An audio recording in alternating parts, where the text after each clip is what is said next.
Hola a todos, me llamo María Gómez Silva y esto es el podcast de Social Investor, la primera publicación en español sobre inversiones ESG. Hoy vamos a hablar sobre el primer inversor social privado de España. Se trata de la CECA, la Confederación de las Antiguas Cajas de Ahorros. Para ello tenemos hoy con nosotros a Mónica Malo. Hola Mónica, ¿qué tal? Hola, buenos días María, muchas gracias por invitarme a este podcast de Social Investor. Mónica Malo, eres directora de sostenibilidad de CECA, bienvenida de nuevo. Gracias. Pues si te parece, comenzamos. Las entidades asociadas a CECA, destinaron 800 millones de euros a la obra social en 2022, lo que supone un incremento del 2,8% respecto al ejercicio anterior.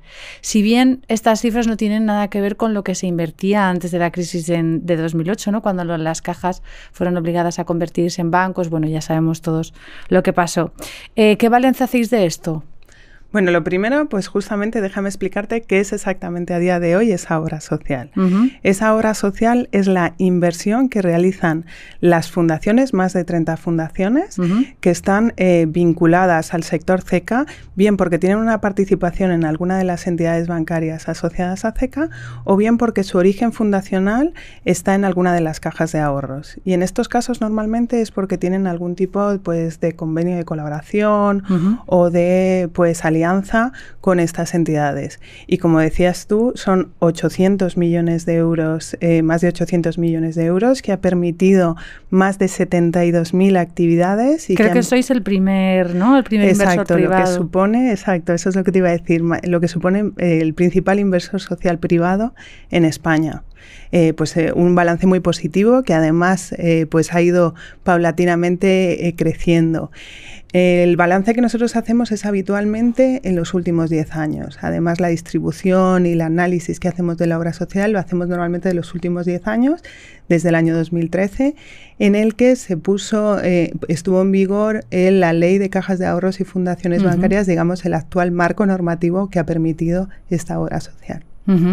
Y esa reducción, ¿no? Respecto a, porque en España era realmente un pilar, ¿no? ¿Cómo lo valoráis este cambio? A ver, sigue siendo un pilar. Como te decía, el principal inversor social privado en España sigue siendo un pilar.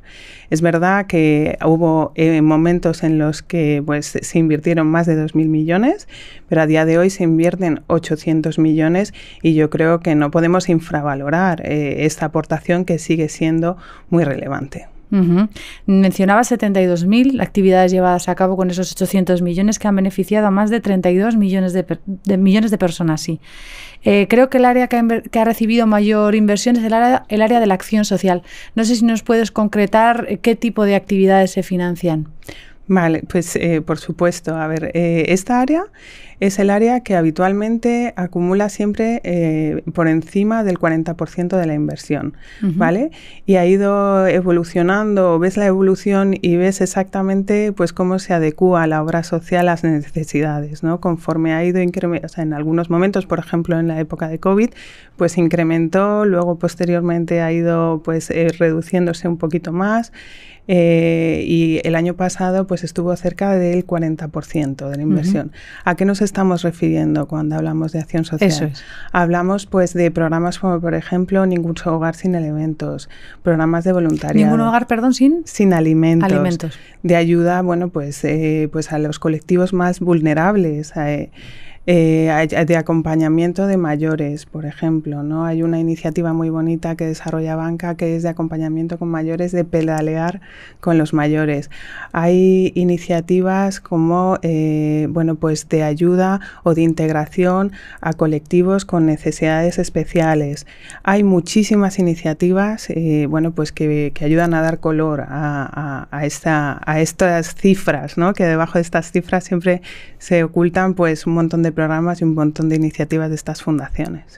Además de la acción social, ¿qué otras áreas estáis financiando? Yo he leído algunas como educación, empleo, deporte y también he leído que estáis alineados con la Agenda 2030 y con los Objetivos de Desarrollo Sostenible.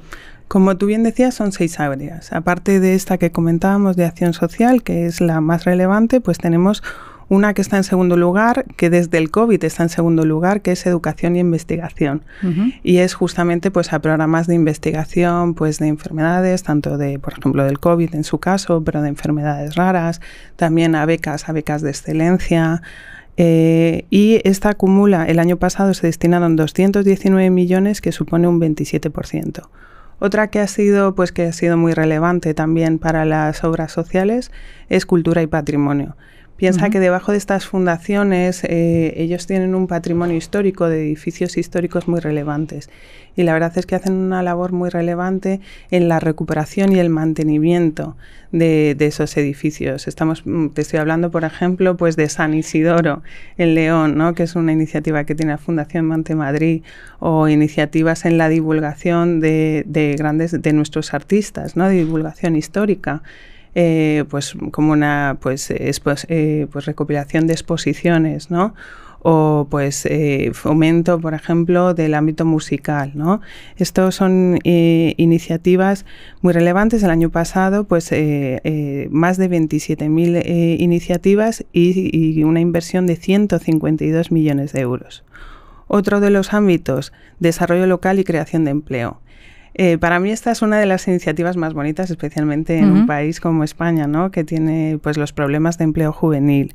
Aquí el año pasado se destinaron 80 millones de euros, y la verdad es que aquí esta es una de las áreas que siempre decimos que es una de las menos eficientes. ¿Por qué? Porque para tener un verdadero impacto en determinados colectivos, para hacer ese reskilling que se necesitan de esas habilidades diferentes, para fomentar el emprendimiento, para eso se necesita invertir en cada uno de los beneficiarios pues una mayor inversión para verdaderamente tener impacto, ¿no? Entonces hay que muchas veces equilibrar muy bien cuánto se invierte, porque al final tu capacidad de tener un impacto en esos beneficiarios es en el número de beneficiarios es limitada, ¿no? Y te quería preguntar, ¿qué pasa con el medio ambiente? Desde las instituciones de inversión colectiva, que vienen mucho aquí a este programa, es una de las principales preocupaciones y en las que más esfuerzo o dedicación le ponen. ¿Sucede lo mismo en las entidades adscritas a la CECA? Pues a ver, esta es una de las áreas que es cierto que si tú analizas esas 6 áreas, que aparte de las que te he comentado tenemos deporte y ocio, y por último medio ambiente, es la que menos recibe, la inversión que menos recibe. En cualquier caso, estamos hablando de 16 millones de euros con pues más de 1,5 millones de beneficiarios. Es verdad que es a la que menos se invierte. ¿Y a qué se debe?, ¿no? Es lo que te puedes preguntar. Bueno, pues en primer lugar, pues a que la tradición histórica de estas fundaciones siempre ha sido una vocación social. Digamos, estas fundaciones lo que cumplen es uno de los objetivos fundacionales con los que tuvo el sector CECA, ¿no?, que al final es luchar contra la exclusión, es fomentar el bienestar social. Y evidentemente el medio ambiente no ha sido una de sus prioridades. Ahora bien, la inversión que se realizó el año pasado duplica la que se hizo el año anterior. Digamos que la trayectoria está siendo muy positiva y cada vez se están centrando muchos esfuerzos. También otro tema que me comentan las fundaciones es que cuando, por ejemplo, hay muchas tipologías de actividades que son mixtas, ¿no?, divulgación y concienciación del medio ambiente, y a lo mejor lo encasillan en esas iniciativas de educación en lugar de, por tradición, en lugar de medio ambiente. Pero bueno, poco a poco ya te digo que se está incrementando esa conciencia y se está favoreciendo el número de iniciativas que se llevan en medio ambiente. Me comentabas los Objetivos de Desarrollo Sostenible. Sí, porque creo que os habéis alineado con los Objetivos de Desarrollo Sostenible, con la Agenda 2030. Sí, nosotros llevamos años ya adscritos al Pacto Mundial, pero es cierto que en este análisis que nosotros hacemos exhaustivo de a qué dedicamos las actividades, nos dimos cuenta hace 4 años que estábamos alineados con los Objetivos de Desarrollo Sostenible, pero digamos que nuestra actividad no la traducíamos a esta tipología, ¿no?, a esos ODS. Y bueno, pues empezamos a hacerlo. Y si bien no podemos traducir todos esos 800 millones a cuánto dedicamos a ODS, porque hay algunas cosas que tenemos dificultad para cuadrar, como por ejemplo lo vinculado con patrimonio, pero sí que hacemos ese esfuerzo y tratamos de ver cuánto de esta inversión o cuáles son nuestros objetivos de desarrollo prioritarios, ¿no? Y ahí vemos que entre los prioritarios que observamos es salud y bienestar, que es alrededor de más de un 20%, y el fin de la pobreza, obviamente, que está muy vinculada a todas esas iniciativas sociales que hablábamos al inicio. Además de la obra social, las entidades adscritas a la CECA también han tratado de dar respuesta a problemas sociales, como por ejemplo la atención a las personas mayores, la España rural, etcétera. ¿Pero creéis que se ha hecho suficiente? En el año 2021, esto estamos hablando porque me gustaría un poco diferenciar, esto no es exactamente obra social, estas son las entidades bancarias asociadas a CECA. En el año 2021, en una reflexión que hicimos conjuntamente con la Asociación Española de Banca, ¿vale? No solamente las entidades asociadas a CECA, sino también las entidades de la Asociación Española de Banca, pues firmamos el protocolo de refuerzo del compromiso social y sostenible de la banca, ¿no? Queríamos, ahí incorporar una serie de, iniciativas, pusimos iniciativas en materia de empleo, en materia de sostenibilidad, con esa idea, pues, de reforzar este compromiso que tiene la banca.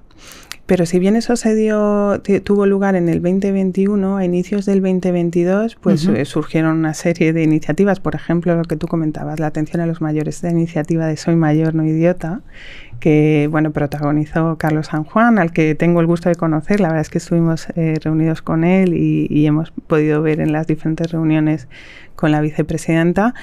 Y la verdad es que esto nos hizo, pues darnos cuenta que si bien habíamos hecho un gran esfuerzo de digitalización durante la pandemia para evitar esa transmisión del virus, y en el caso de las entidades asociadas a CECA habíamos mantenido abiertas las oficinas en un gran porcentaje, pero estábamos tratando de trasladar al ámbito digital muchas iniciativas con el objetivo de, pues, limitar la propagación del virus. Pues nos dimos cuenta de que todas estas iniciativas de digitalización daban respuesta a un colectivo, a los jóvenes, a cada vez unas mayores demandas de tener entrada multicanal, pero quizá no estábamos dimensionando el impacto que estaba teniendo para un determinado parte de la población, como son estos mayores.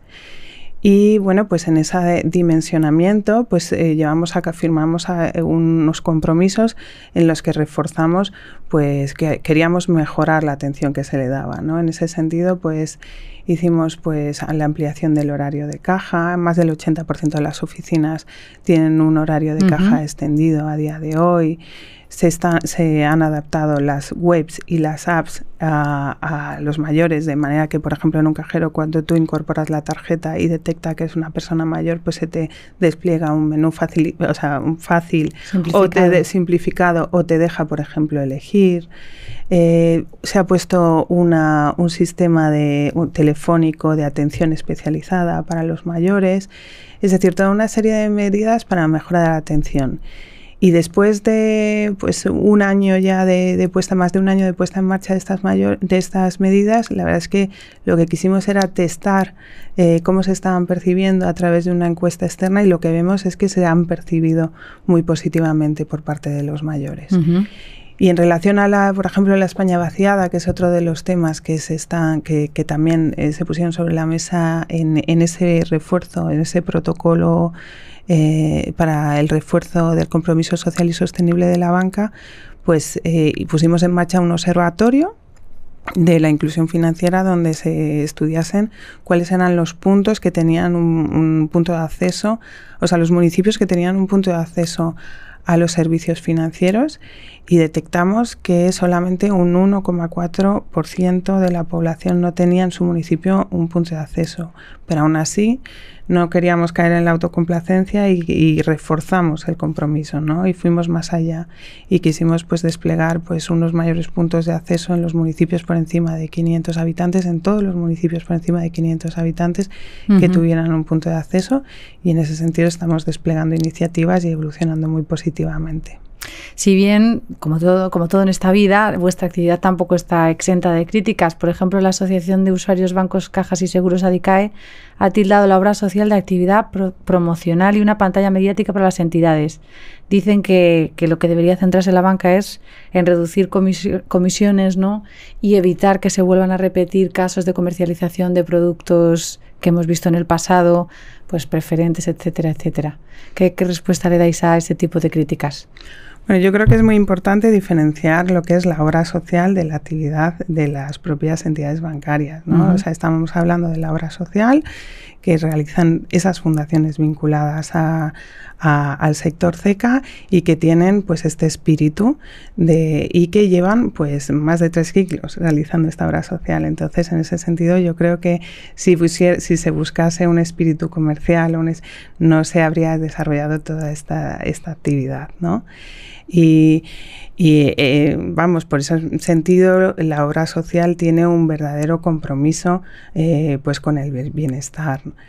Y en relación a la propia actividad, la verdad es que todas estas iniciativas que te he comentado en el último término, pues es del compromiso social de las propias entidades bancarias, ¿no? Entonces, yo creo que ahí, pues obviamente, a lo largo de estos últimos años ha habido un refuerzo de la regulación, pues para mejorar posibles o para evitar posibles casos que había hecho de mala comercialización, pero en cualquier caso, pues estamos en una trayectoria muy positiva y, como digo, con estas iniciativas que estamos yendo más allá y reforzando nuestro compromiso social.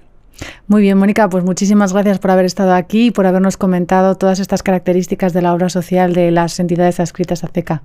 Muchas gracias. Y a ustedes, gracias por acompañarnos y recuerden que pueden seguir la actualidad sostenible en Social Investor. Hasta pronto.